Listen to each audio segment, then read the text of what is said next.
Hey everyone, what's up? It's me, Joel D. It's time to start a new module now that we have our website up and we have our blog ready to go. From an initial sitemap perspective, our pages are up, we are building our site out. Now it's time to bear down and focus our time and energy on content and SEO planning and strategy. So I'm going to kick you off with this video training on the Yoast SEO plugin, where I'm going to show you how to install it, and then I'm going to give you an overview of the tool, because this tool is going to be, if not the one of the best tools out there for us as a blogger, because all it does is tell you exactly how to structure your site and your pages and your blog posts in a way that's SEO friendly, that's going to get you found in search results, and Yoast does the best job at this. So critical plugin.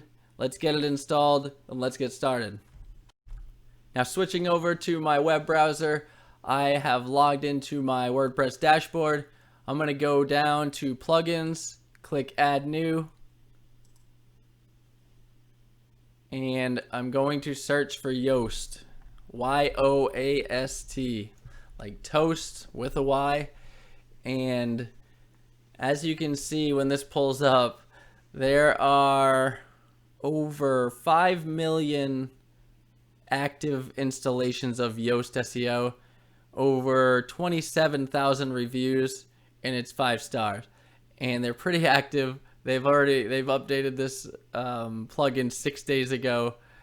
It is by far the best SEO tool out there, and it makes your blog run efficiently and effectively in all search engines. So not just Google, but all search engines. So let's install it. I'm going to click install now.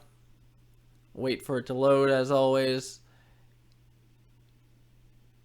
And now that it's installed, I'm going to activate it. Okay, now that we've activated this, we're sent to our plugins area. But you can see down here, we now have an SEO section within our left-hand panel. So I'm going to click on Yoast SEO, and I'm going to scroll down. And because this is my first time setting up the configurations for SEO on this site, I can use this configuration wizard. So I'm going to click here.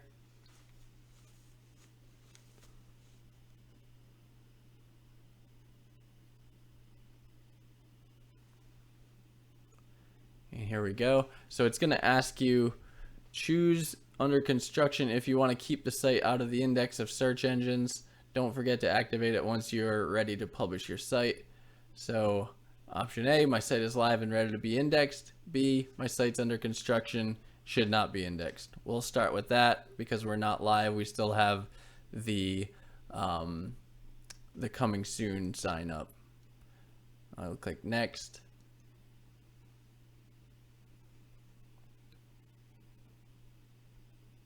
Now it's going to ask me for my site type.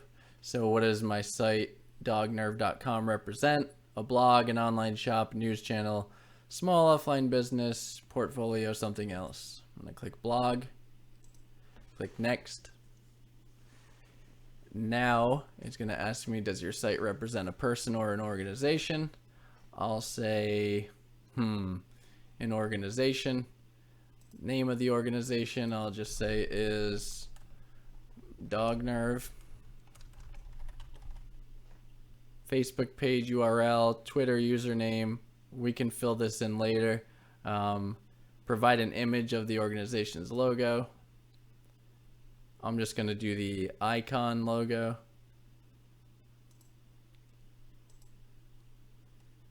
I'll fill these in later, like I said. I'm going to click next.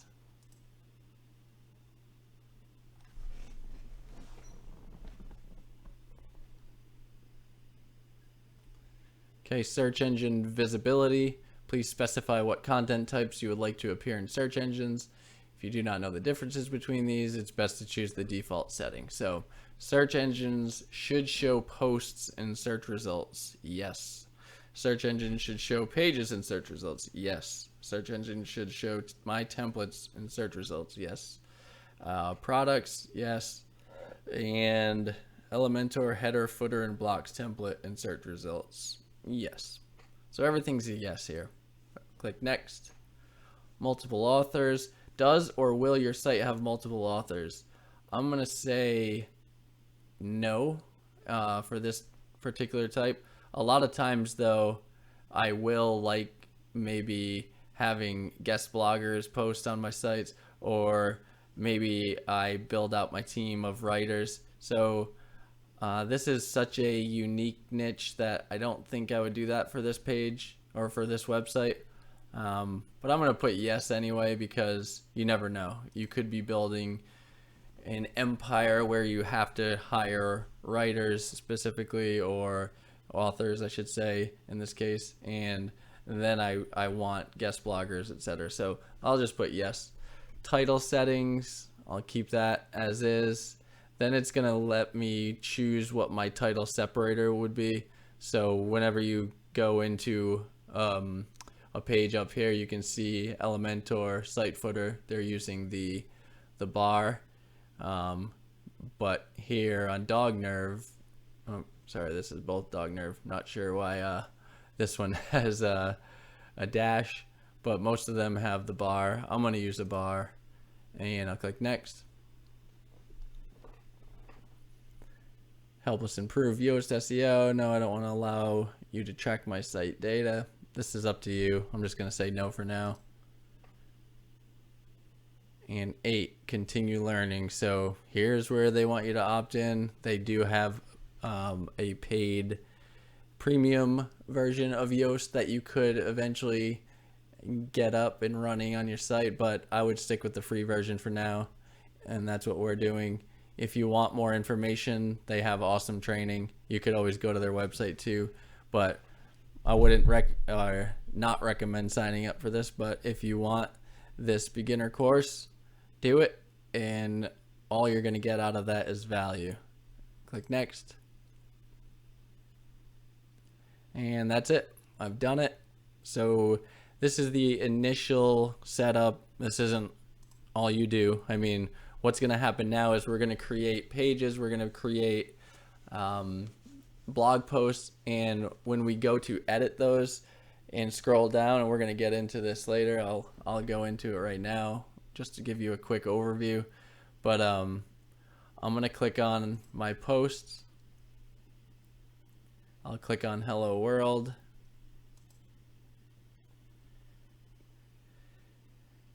And this is, remember, the article that we created. And if I scroll down now, I have this Yoast SEO little widget. So what it's going to do is give me a complete overview of what this is going to look like from an SEO perspective and from a search engine perspective. So as you can see, first I'm on SEO, and when I talk about those focused primary keywords or key phrases that we were researching, that's what we're going to enter into here. So I'll just add something as an example, and you're going to see that it's going to start updating everything in here, because it's taking your article and it's going to see how well you're set up from an on-page SEO perspective for this particular key phrase. So right now I'll just put in dog anxiety, or which obviously this hello world is going to have nothing, but as you can see, it automatically starts analyzing my site and telling me about it. So I could click on SEO analysis, and it's going to lay out every single problem that I have. From outbound links, there are none. Internal links, there are none. Key phrase in the intro, we don't have that obviously because it's just one sentence. Meta description length, so it will break down everything. And we still do have a couple good results. So key phrase length, good job. Previously used key phrase, we haven't done that. And if you remember what I said before, you're only going to want to use that key word or key phrase one time on your site. You're never going to want to do it more than once, because you're going to cannibalize your own content. So you can also see what the result will look like in the search engine. So this is the mobile result, and you can see that it says hello world, and then it's using that bar that we chose, dog nerve. Here, because we never added a meta description yet, it's just pulling the page content. So if I came down here, I could read that that's an error. So let's see. Meta description length. No meta description has been specified. Search engines will display copy from the page instead. So exactly what it's doing. Once we add a meta description, once we start filling out in fixing all of these links, they'll be removed from the problems, added to the good, and you'll be able to just keep changing and optimizing your page to be aligned with what search engines are looking for. Very powerful. Now I can see also the desktop result. So this is what it would look like in a Google desktop. Same thing. It has our title in the URL, title here, and our website name. If I actually click on this, it's going to give me this little overview of what this is like. So if I wanted to, I could make some changes for all of my articles, and I could structure them in the same way. So say I wanted my site title, for instance, to be in the front. I could click here, insert variable, add site title, remove it from here, because now you can see as I'm doing this, this is going to be a global change for anything that I post. You can edit this as is for any page though. So say I make this setting and then for one article I want it to be completely different. I don't have to completely change this. I can actually just change it. I can delete the whole thing and type it out if I wanted to. So I'm going to remove the site title at the end. But now I have my separator over there. Doesn't give me an easy way to drag this from what I can figure out anyway. So I'll click inside here, insert variable, separator, remove separator.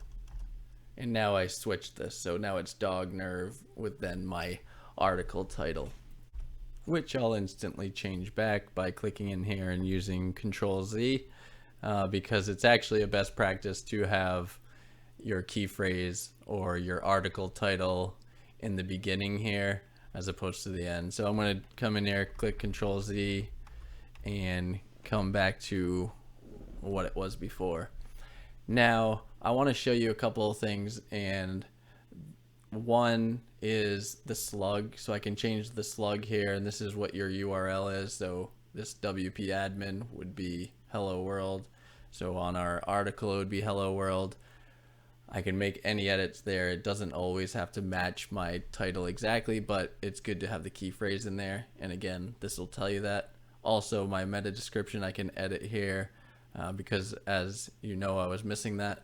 But before I do that, so right now we have 7 problems. I want to show you how, as I'm improving the structure of my article, how this will update in real time. So let me come back up, and let's just say I was like, oops, I put dog anxiety as my key phrase, and I actually meant to put hello world. I wanted to rank for hello world. That's why I named my article that.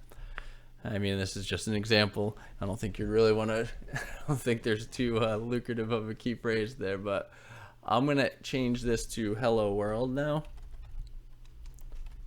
because more of this exists in the small amount of copy that I have for this article. So when I do that and I come down, you'll notice that I only have 6 problems now. And that is because I have hello world in my title. And before it was, they were looking for dog anxiety, and that wasn't there. So that was an issue. So that's just one simple way of fixing one of the problems. I had the wrong key phrase in there, or I could have changed hello world to dog anxiety. One way or the other, those needed to match. This needed to match here. So that knocked off one. Now it's going to ask, I'm going to look through this list, and it's saying the meta description length. So there is none, and you need X amount of characters. So as I start typing here, and I want to add a meta description, so I'm going to say something, this is in, and as you can see, as I'm going, I can even see things updating in here real time, because it's probably saying something about character limits, blah, blah, blah. And this will actually keep following me until you have enough characters, and then it'll turn green. And if you have too many characters, it'll turn red, I believe. So let's just keep going. So this is an article about the awesome key phrase that is hello world. Read more about it by clicking the article, and as you can see, it's turning green. Now I'm at a point where a search engine, like there, I have enough content in here, and it offers me, you know, I'm also adding in that word that I want to rank for. It's telling search engines in the title. It's telling them now in the meta description, this is a keyword or a key phrase that I'm looking to get across to an audience. And if I kept going and I just put blah, blah, blah, blah, blah, it didn't turn red, it turned back orange. So that is the basics. But what I wanted to show you now, as I added this meta description, I now only have 5 problems. And I didn't do anything, I didn't save anything, I didn't click anything, but that got removed. The key phrase in meta description is in here now. The key phrase in title is in here now. So now my good results are increasing, my bad results are decreasing, and that's exactly what we want. We would just keep going through that. So quickly, outbound links. It's good to add some, and you can, Yoast will go through every single item, and they'll tell you, there's probably an article on their page about this, on the importance of each of these. So it's good to link out to another website from your article, and we'll go through that more when we start creating the content itself. Internal links, it's good to link internally, like we mentioned. Maybe you have another post that's relevant to the post we're talking about in this example. So it's good to interlink within your site. Key phrase in the intro. So within that content, if I went to the blog post, and actually, which I can, I'll just say, welcome to WordPress. This is your first post, and I'll just say, for hello world. We'll say again, this is the keyword or key phrase that we want to rank for. Now I come down, and my problems are down to 4, because now I have that key phrase in my introduction. Well done. So you can see how powerful this is. It's walking you through all of this, and we're going to get so much more into detail on this, and then about text length, and it goes as far as, you know, readability. It'll analyze your whole article and tell you what to fix. Like, and this one's always a common one, transition words. Only 25% of your sentences contain transition words, which is not enough. Use more of them, and it'll actually tell you how to use more of them. And it's really cool. I mean, I love this tool. It has helped me out tremendously, and it will definitely make your life a lot easier, and it's going to help you avoid so many mistakes.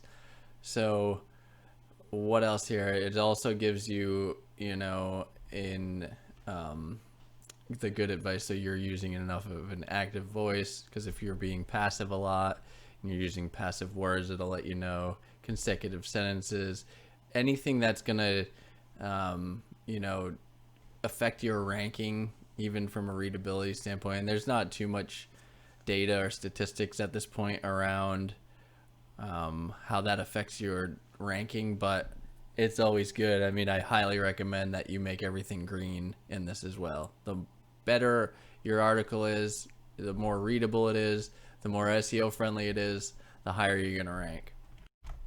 And also you can see that we're no longer the red angry face or sad face, we're the orange neutral face. So that's good, we're making progress. As you're going on, I mean, I'm showing you, we're not gonna edit articles typically in this regular editor. Again, you can still edit with Elementor. And so when we start developing our articles and we're using Yoast, I'm going to show you a couple of tricks that I use to make things easier when you're doing that. As your content grows and your article length grows, some of your SEO and analytics or results are going to change, because they're going to recommend that you use your key phrase X amount of times for X amount of words in your article. So just to be aware of that, and this will all be covered in a later lesson when we talk about actually publishing our articles and getting them up. So look forward to that. And that wraps up this lesson. So to recap, go on into your plugins area, and from there you're going to want to install Yoast SEO. It's the best SEO tool out there by far, especially for WordPress, and for free. So you can't go wrong. This is a must-have tool for our blog. It's going to help us rank much higher than if we had no tool at all and we're just relying on ourselves for SEO friendliness. So get the tool, install it, go through the configuration wizard for your initial setup for your site, and then we're going to start going through all our pages. And every time we create a blog post, we're going to use the tool to make sure that we're completely optimized for SEO for all of our web pages and all of our blog posts. It will help us in the long run once we start building links and other aspects of SEO that aren't on page. You're just going to see your articles just jump up in the pages of Google and other search engines. So hopefully this was helpful, and let me know if you have any questions. As always, post on our Facebook group and stay engaged. Let others know what you're doing that may be working. Ask for help, provide value for other people, and let's keep going. All right, see you in the next video.